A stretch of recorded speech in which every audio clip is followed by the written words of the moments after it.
À un certain point de l'oasis, on se retrouve devant une arche et un mur comme ça qui barre la Palmeraie, qui moi me faisait penser à des remparts chinois d'une ville chinoise.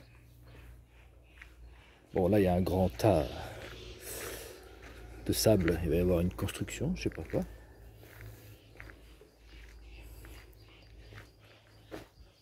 Je vais laisser passer, il y a un travailleur qui...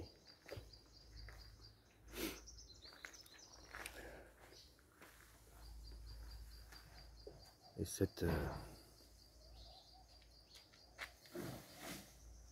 Salam alaikum.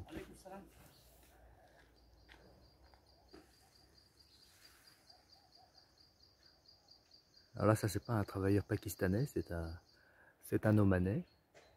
C'est le propriétaire d'une de ces parcelles là qui s'occupe lui-même, qui met la main à la pâte, on va dire, pour prendre du forage. Et là, donc voilà, sur cette muraille, sur ce rempart, il y a cet escalier là, enfin cet escalier sur le mur. C'est pas des escaliers,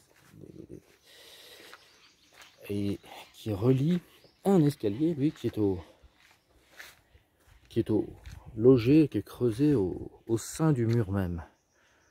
Donc je vais y aller, on va aller voir de quoi il s'agit.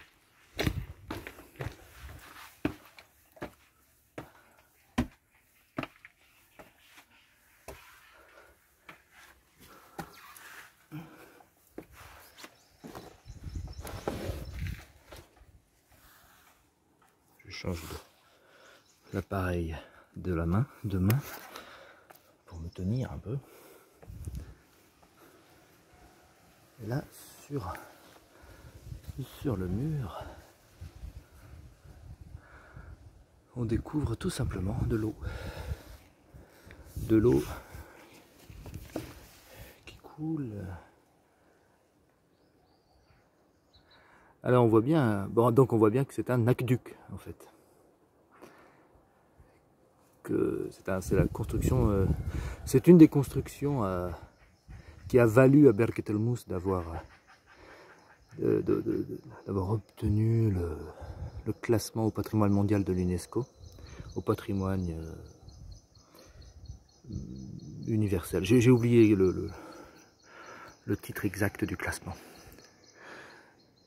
Voilà, donc depuis ici, évidemment, donc ça permet de relier, hein, on voit bien avec ces deux plans là combien l'oasis est une cuvette, hein. D'ailleurs le nom de cette oasis, de ce lieu, c'est Berket El Mous, qui signifie piscine de bananes ou cuvette de bananes.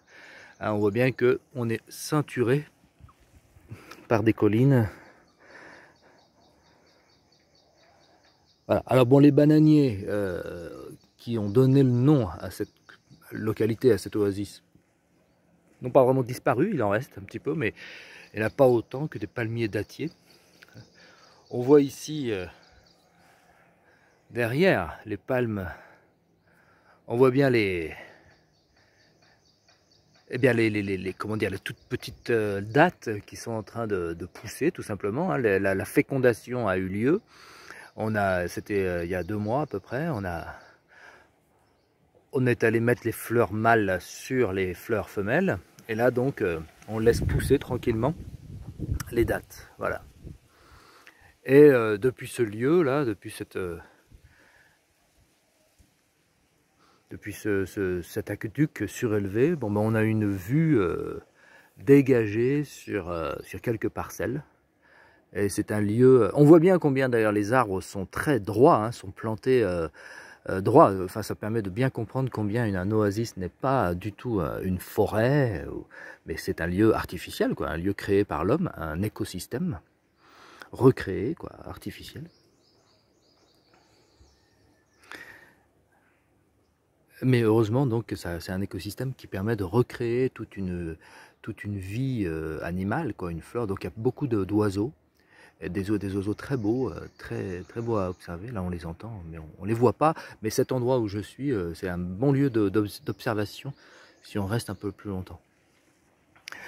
Et de l'autre côté, Le paysage de l'autre côté, pareil, c'est toujours l'oasis, mais c'est un peu plus anarchique, quoi. Ça n'a pas été fait au même moment, ça n'a pas été fait au même, à la même date. Les parcelles sont plus petites, elles sont plus, et voilà, c'est en quelque sorte un peu plus romantique, quoi. Il y a plus de recoins et tout, ça n'est pas aussi droit.